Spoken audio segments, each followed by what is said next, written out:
En Égypte, le conflit prend une autre dimension. Ce matin, l'armée déploie des chars. Les chars et les blindés, vous le voyez, sont ressortis des casernes. Ils se sont déployés dans le quartier d'Héliopolis, devant le palais présidentiel. C'est là que se joue en ce moment l'avenir du pays. La nuit a été terrible. Ce sont des groupes de manifestants désormais qui s'affrontent. Face à face, frères musulmans partisans de Mohamed Morsi et opposants.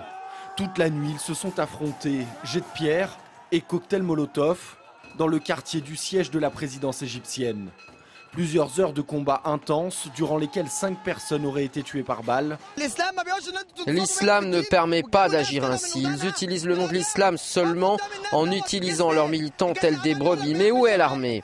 Leur armée. Ils affirment qu'elle protège la loi, mais en fait, elle protège uniquement les frères musulmans. Nous avons atteint la ligne de front entre les manifestants pro-Morsi et ceux de l'opposition. Ils sont juste derrière nous, à quelques mètres derrière. Les pierres viennent de partout, entre les deux parties, qui utilisent également des cocktails Molotov, des armes à feu légères.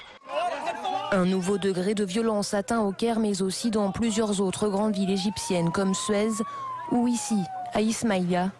Les locaux des frères musulmans ont été incendiés par les manifestants anti-Morsi. Mohamed Morsi, le chef d'État, ne s'est pas encore exprimé publiquement sur la situation. Nous n'avons pas besoin de lui aux commandes du pays. Nous voulons renverser le pouvoir des frères musulmans. Nous voulons que Morsi annule le décret et dissolve l'Assemblée. Accusé de dérive autoritaire, Mohamed Morsi, lui, se mure dans son silence. Pourtant, selon le chef de l'opposition, Mohamed El Baradei, c'est à lui qu'incombe l'entière responsabilité des violences. Le prix Nobel de la paix qui l'assure, le régime perd de sa légitimité.